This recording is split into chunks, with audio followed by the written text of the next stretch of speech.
Welcome, everybody, back to another episode of the Big Douglas Show featuring George Carmi. Our guest today from PFF is Brad Spielberger. Brad, how are you doing, bud? I'm doing great. How you guys doing? I'm doing good. Gentlemen, I tasked you both. I've seen a lot of rule changes in the air as of late.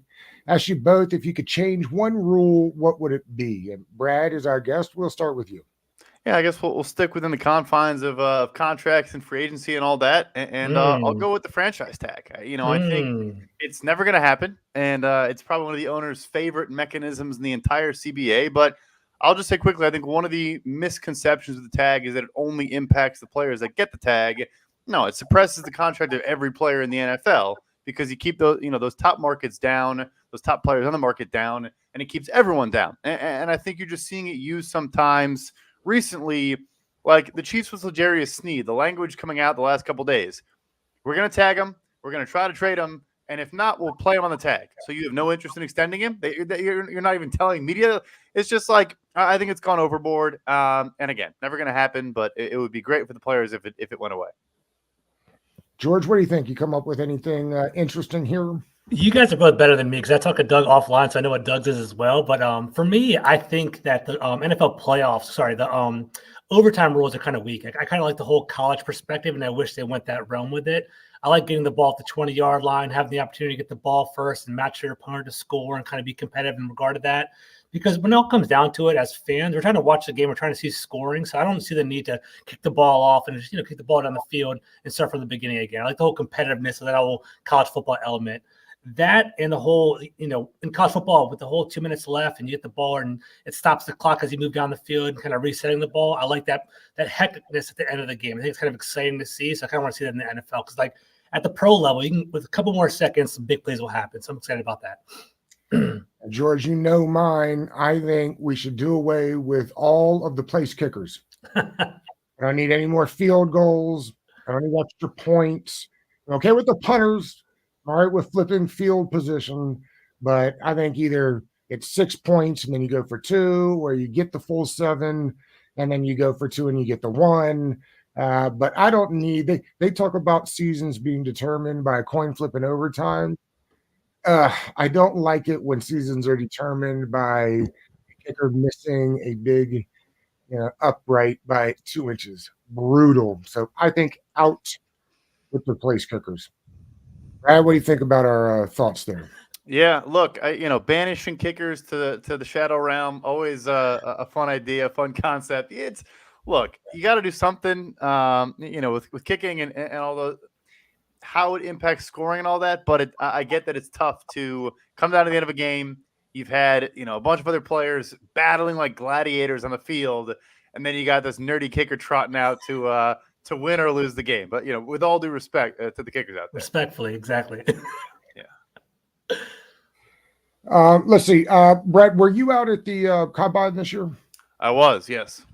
So we're going to do a lot of free agency stuff here, obviously, but it would be remiss if we didn't ask you a couple of nuggets, maybe some of the buzz that you heard around the combine that at least the Commanders fans might be interested in. Yeah, for sure. I think, I guess, related to the Commanders specifically, I find it interesting that, top 2 free agents I have for them, in Cameron Curl and Kendall Fuller, like, interesting things have gone on in those 2 markets. We just talked about L'Jarius Sneed. I think Jalen Johnson is going to get tagged in the next 24 hours by Chicago as well. So very quickly, you can make an argument that Kendall Fuller is the top corner available on the free agent market. Now, 3rd contract, going to be about 30 years old. So, it's not like teams are going to just go crazy there. But if you're the number 1 guy available, at least in my eyes, there's some other players there. It's pretty interesting. And then Cameron Curl, I think it sounds like there's maybe a path forward to getting a deal done. Obviously, was never mentioned as a tag candidate. We haven't seen a lot of safeties do super well in free agency. So, my projection for him right now is 4 years, $50 million. That might even be a little bit generous. I think it'll fall somewhere in there, 11 to 13 per year. Very good player, maybe not a great player. But yeah, so it's that. And then obviously the chatter at pick number 2. Are they going to trade to 1? Is Chicago going to be willing to do that? All that good stuff. I think as of today, they just stay and pick it 2. But I guess we'll find out in about 6 weeks. And real quick before you go, George, my bad. Brad, you are a Chicago guy, right? What do you think? What do you think they will do? Because you can't move up to one if one's not available. I honestly think that all options are on the table still. I think they're going to just take their time. I thought it was notable. It came out today that they have a meeting scheduled with Caleb Williams at their building, but it got pushed back.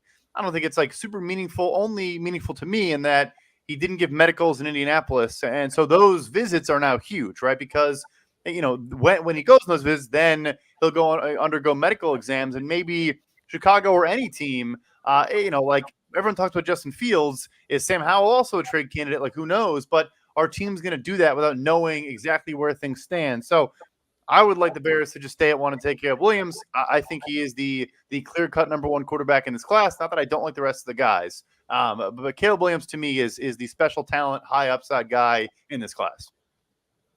Gotcha. To that end, Brad, so obviously the salary cap had a huge jump, an historic jump, about $30 million. It's set at $255.4 million, for this year. What do you think the ramifications will be across the league now? Do you think like contracts are going to be shaped differently? Are there going to be different ramifications, inflation potentially? Like, what are the foreseen differences with a $30 million increase in the salary cap? Yeah, so the conversation, Indy, that I had with both teams and agents was the top of market, the 8-figure plus guys are going to ask for a little bit more. Like, I think Mike Evans getting, a 2-year, $52 million contract, and we do need to see the details there, but $35 million of it guaranteed is clearly a year and a half, worth of payment there that is guaranteed. And again, got to see all the details, but like that to me is a huge number. It's an impressive deal for 2 years also, where you really just get all of it in those 2 years and you maybe hit the market again. I think at that point, he'll probably be close to hanging up his cleats unless he rattles off, 12 straight 1,000-yard seasons, which we can't rule out either. I think it's like one team per move. Like, I think L'Jarius Sneed getting tagged is maybe a reaction to that as well. So it's not this massive thing. Not every single player is not going to do better now, but the Kirk Cousins, the Baker Mayfields, the Christian Wilkins is like the top of market guys, I think are going to get a little bit more just because they can. That makes sense. Speaking of top of the market guys, potentially breaking news. I don't know if you saw this, Brad, recently, but our guy Chris Bryant said Russell Wilson was just released. Any thoughts on that? How do you feel about him? Is there any potential spots that you see for him? Is there a big market for him in your opinion? What do you think? And before you get there, Brad, like, what does this do for Fields? It feels like his landing spots diminish the more and more. Like, if Cousins doesn't go back to Minnesota and Wilson's out there now, like, what exactly is Fields' value? I think that is something that people finally caught on to in Indy. This isn't me like patting myself on the back. I feel like people just didn't do musical chairs with the quarterbacks when they were saying Fields could net the Bears a first. And again, I'm not going to sit here and challenge like Adam Schefter and reporters that have forgotten more about the NFL than I'll ever know. But like, I sat there and said, from who? And like, who's going to drive this market up to that level? It hurts for sure. I think Atlanta, I really do. If I had to put money on it today, think Kirk Cousins goes to Atlanta. Minnesota's in the division. So are they willing to do that? Are the Bears willing to do that? They've traded in the division before. They added TJ Hawkinson from Detroit, but still. And then, Russell Wilson, the fascinating thing with Russell Wilson and why I think he could be attractive is he's owed $39 million this year from the Denver Broncos. And any money he makes elsewhere will be offset against that number. I think we're going to have teams say, take a small deal, take a 1-year deal for cheap, and we'll spend around you. We'll build a contender. We'll get you receivers. We'll get you offensive line. We'll get a good defense and just earn the money from Denver. And if he is willing to do that, then I think his market's fairly strong. Like, hey, Russell wasn't for 1 year, $5 million because he's making 34. Like, it's not a bad deal. So, So this $85 million cap hit, Denver eats the money. That's the beautiful thing about Wilson, right? Yes. So it'll be 85 minus whatever he makes, from a different team this year. But more than double the record dead cap hit. Matt Ryan was at 40.3 mil, and Russell Wilson will now, double that. Even after offsets might double that. Hey, Brad, real quick. I know you compartmentalize because, you are obviously a professional at this. But it sounds like you're a Bears fan. Do you have any attachment towards Justin Fields? Do you want him to stay in Chicago by any means? Are you ready to move on? What are your thoughts on that? Look, I love the guy, as I think every Bears fan does. I also would acknowledge that he failed or they failed him as much as he failed them. More so, I think the first couple of years, and I don't even blame the current regime. I think Ryan Poles, Matt Eberflus were handed a horrible situation, and unfortunately for Justin Fields, a situation that also included this kid you just traded up for in the draft, who had talent out the wazoo, but like no talent around him, not a lot of financial resources. The Poles had no first round pick his first year either. So I acknowledge all of that, but I think really on the field and when you look at the financials, it's just too hard for a guy who's owed a $25 million fully guaranteed fifth-year option, or you reset the rookie contract window, you take your favorite prospect first overall, and you get some trade capital for Fields. I think you just have to. But yeah, look, I'm not happy to see him go. I will be rooting for Justin Fields. I hope he goes somewhere else and wins 5 Super Bowls. I know fans probably say that and they're lying and they're sitting there angry. I do. I hope he does. I really hope he does. He was dealt a bad hand, but I think Chicago just has to do it at this point. Let's talk about wide receivers for a second, Brad, because the numbers for the top guys are humongous. And it feels like, and I've always said I thought it was because of the 7-on-7 influence on how receivers just feel like they're ready faster. What are we going to get to the point where wide receivers are like running backs in the fact that we can't afford to pay them? We will just draft them. I mean, 12 in the first 2 rounds this year again. I mean, what will happen to receivers as the Justin Jeffersons of the world are asking for $30 million? Yeah, so I think what you're going to see there is, and we saw Mike Evans today, Justin Jefferson's still going to get probably the second biggest non-quarterback contract ever behind Nick Bosa. I'm thinking like 32.5, 33 million a year there. I don't know if he tops him, but you are going to see that the second tier guys get pinched, though. That's what's been happening. It happened last offseason as well. So your marquee guys are still going to push the market to new heights, but because there's such good draft classes, this year is insane. I mean, awesome. The top 100 picks, there'll be 25 receivers, and I think they'll all be good picks. Like, it's bananas. The second tier, like for this offseason in particular, that applies to like your Gabe Davises, your Marquise Browns, your Darnell Mooney's, good players. But I just think teams are going to say, we can add a wide receiver 2 in the draft in the 3rd round. So why are we going to spend a bunch of money there? But yeah, the Justin Jefferson, CeeDee Lamb deals, they're not taking a penny less. What's the market for a guy like Curtis Samuel? I have Curtis Samuel right now at 2 years, 18 mil, so $9 million a year. Not Still bad. fairly young, coming off a second contract. I think the versatility is an added value there. Didn't see it as much as past year, but a guy that used to take a bunch of carries, and he could be a deep threat. He could be an underneath threat in the slot. Had some good games this season, no question, especially when he was relied upon more. So, again, that might even be a little bit bullish. Like, that might be strong for him. But I think there's some hidden value in just how he can be deployed in a million different ways. Brad, I got a question for you. So speaking of the QB carousel, we talked about Justin Fields. It's an interesting time in the NFL, right? We have a bunch of quarterbacks that are potentially coming up on a 5th-year deal, new contracts that are coming up. I'm thinking about Trevor Lawrence, Dak Prescott, Jared Goff, Jordan Love, Tua coming up as well. My thought is, or my question to you is, are any of those guys going to reset the market, and how many times will the market be reset with those guys? If that makes any sense. It's just this cycle. Yeah, exactly. I think Dak's probably the only one of that cluster. Okay. Lawrence one is fascinating. Like, does Jacksonville go ahead and do it? Does Lawrence's camp say, yeah, we'll do it, but only if you heavily rely on his second season and don't try to discount us? Like, look, he's still a first overall pick, generational prospect, all these things. The offensive line stunk last year. I mean, for us, it was, I think, bottom 5 and pretty much every metric you could find. And if Jacksonville balks at that, then I think they say, all right, well, wait, we'll have a much better season, and then we're going to ask for $60+ million a year. So anyway, Goff, Tua, I think probably get above 50. I think Prescott's the only one that potentially jumps ahead of Joe Burrow. And I know people like scoff at that. The guy was second in MVP voting this year. I know the playoff game was ugly. I watched it too. Was on fire. He was on fire. Yeah, he was incredible for the year. So yeah, I think he's the only one this offseason though.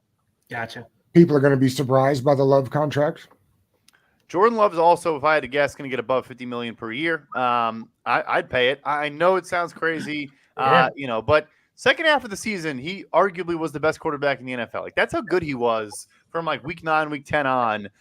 Throwing downfield, intermediate was better accuracy. We also have to remember too, his entire group of pass catchers, literally every single one, was a rookie or a second-year player. And so he's trying to build chemistry with them. They're making mistakes, running the wrong routes. At the same time, he's trying to figure everything out. So, yeah, he should be one of the highest paid quarterbacks in the NFL, no question. Gotcha. Go ahead. Go ahead, Jordan. I was just say, for one, I want to give Brad some props. So below on the bottom, guys, if you're watching on YouTube or on Twitter, this is Brad's top 20 free agent list that I pulled from his page. So thank you for your awesome writing there. So we talked about Justin Fields. He's basically, as we did, a major domino in this draft. Is giving him a fifth-year option a no-brainer? He's going to give it to him no matter what if he becomes a free agent and comes onto your team, or what are your thoughts on that? Like contract potentially extension, or what do we do with Justin Fields if you get him? You could technically give him the 5th year and then franchise tag him twice, right? That's and true. get 3 years out of him. Yeah, no, you got plenty of time. That'd be 4 years, because he has the 4th year, the rookie deal, Right. then the 5th year option. Oh wow, yeah. Yeah. So the calculus there has changed in that it's now fully guaranteed at exercise. A couple of years ago, it used to be only injury guaranteed. You could get out of it and cut the player with no penalty. Mm-hmm. That has changed. And I think the most recent example of where that mattered was none other than Daniel Jones in New York, where Exactly. if it was under the old rules and it was like, okay, we pick up this option, it's only guaranteed for injury. If he stays healthy but doesn't play well, we can just cut him or whatever. And so they decline the option and then, of course, back themselves into a corner and give them an extension that they're already probably wish they didn't give out. So it's tough. If I'm the team acquiring Fields, what I say is the compensation I give up to get him is tied to that decision. If I only give up a 3rd round pick or later, maybe I can say, look, I'll take the gamble. I'll take the risk. I won't pick up the option. I'll let him go into a true contract here. If you're getting up a 2nd round pick, let's say, I think you got to do it and just buy yourself another. And maybe you shouldn't view it that way, but I think teams probably would. Makes sense.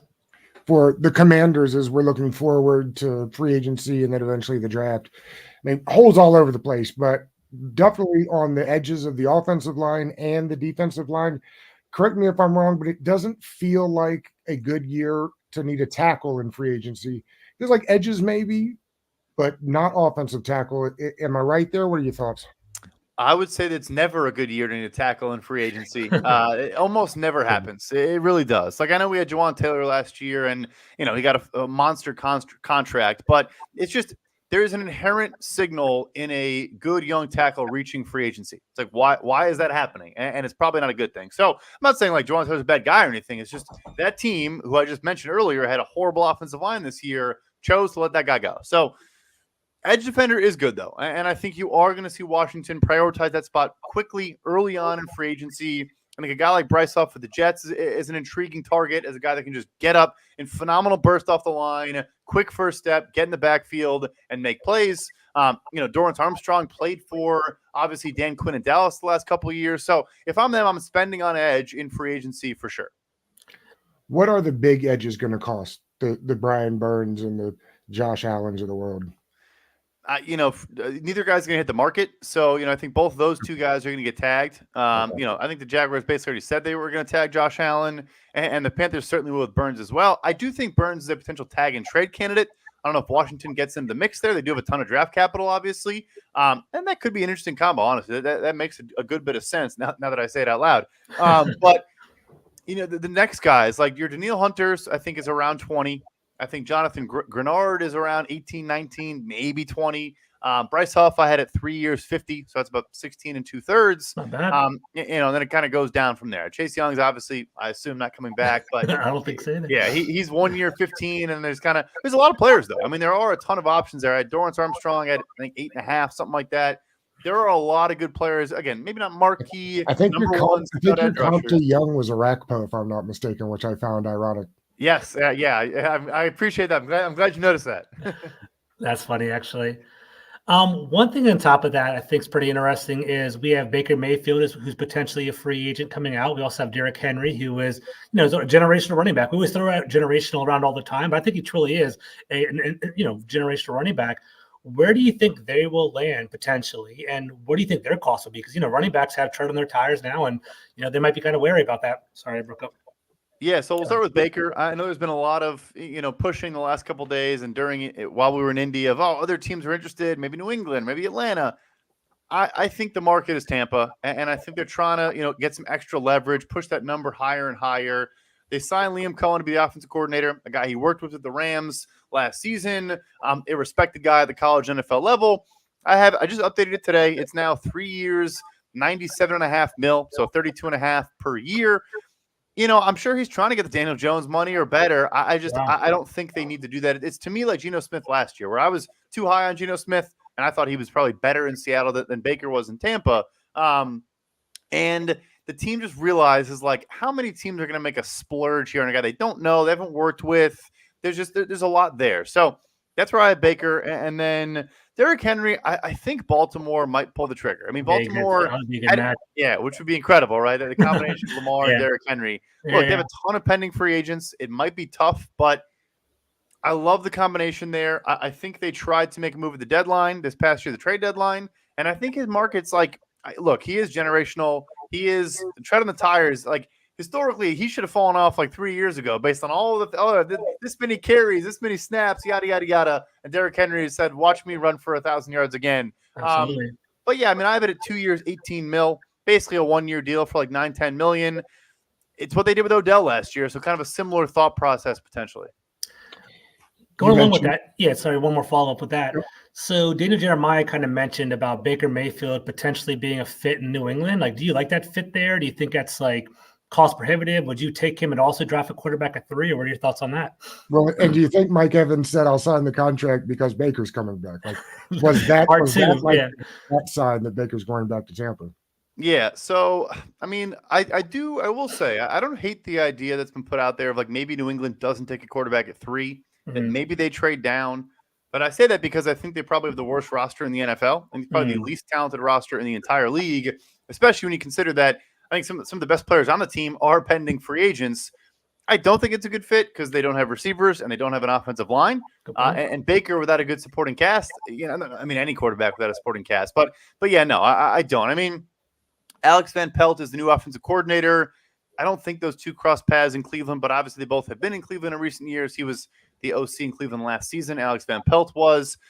I don't really. But I'm open to the idea of the Patriots not using the 3rd overall pick on a quarterback if they're not in love with the 3rd option. Gotcha. Let's kind of wrap up with this because you mentioned him earlier, and I know Commanders fans will be curious and intrigued about Cam Curl. It's an interesting situation with him. Like, he's everywhere and has been very important to the roster. The knock on him, obviously, is there hasn't been much turnover production. The number you put out there was lower than I thought, and I wondered if that has something to do with the Marcus Williams contract from a couple of years ago, that it feels like the Ravens already upset they did, which was, I think, around 17.5. What is going on with the safety market, and particularly Cam Curl? Yeah, so Williams was 5 years, 70, so $14 million a year, and he had a lot more ball production, than Curl did. I think Curl is good at everything. I just don't know if he's great at anything, right? And so the issue we've seen in free agency at the safety market is there's just too many options. There's always, even this year when you have the Cam Curl. Anton Winfield's going to get tagged by the Bucks, but Xavier McKinney in New York and Kyle Duggar in New England. Even when you have these marquee names, all those guys are top 30 on my free agency board. There's just so many other options and solid, good players. There's just the supply exceeds demand pretty much every offseason now. So yeah, I had Curl at 450. I've always been a fan. He is good, like I said, coming up and making plays against the run. He's up there in defensive stops for safeties the last couple of years, but no picks since his rookie season doesn't really help. Yeah, I hope I'm wrong. I hope he does better, but it just has not been a very kind market to the position the last couple off seasons. And you said you think 9 a year for him. 450, so 12.5 a year for Cam Curl. 12.5. Okay. Yeah, sounds about right. And look, we're going to ask everybody until the draft. Who do you prefer at number 2 for the Commanders? Drake May or Jaden Daniels? Feels like the two options. Yeah, to me it's Drake May. Look, I think 4 quarterbacks are going to go top 10, potentially, maybe even top 5, but. May has some issues on tape. Like, he does drift in the pocket a little bit. You'll see him have some errant throws here and there because maybe he's off his back foot or he's not planting his feet or not squaring his shoulders. But the tools are undeniable. I mean, the kid has some absolute rifles. He'll throw the middle of the field. He has a little bit of too much Josh Allen to him where he'll take some bad hits and stuff like that. But I think you can coach it out of him. I think the upside there is enormous. I know, guys that know quarterback evaluation a whole lot better than me. Love him. I actually had a scout in Indy tell me he was his QB1. A little advice for people. Ask the guys who work for teams that don't need a quarterback. They'll tell you all sorts of thoughts about quarterback because that makes sense. So, but yeah, like he loves the guy and thinks that a lot of teams will. So yeah, like I know I said Caleb is my QB1, and I do view it that way, but Drake is a very good prospect too.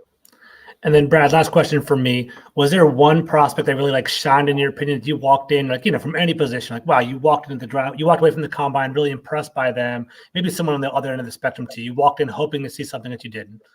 Yeah, on the plus side was Braden Fisk, the big D tackle at Florida State, who had a ton of, like, his film is filled with just like tenacious, pursuit energy, never gives up in a single play. I didn't think he was going to be that good of an athlete. I didn't think he was going to be a bad athlete, but obviously transfers to Florida State from, I'm blanking now, but a smaller school, and tested off the charts. So that was cool to see. In terms of underwhelming, I will say, I know there was a lot of data that came out about the tracking data during the drills, but Keon Coleman's 40 obviously was not strong. He did, though. There was a tweet about how during the gauntlet drill, he was the fastest player. Right. So, and that stuff matters a lot more. But still, I just thought he would test a little bit better. Cool. Thanks, Brad. Brad, this was always great. We appreciate all your visits and all your time. Keep up the great work, and we appreciate you. Thank you, guys. Have a good one. That's fun. Peace, Dan. Thanks, Brad.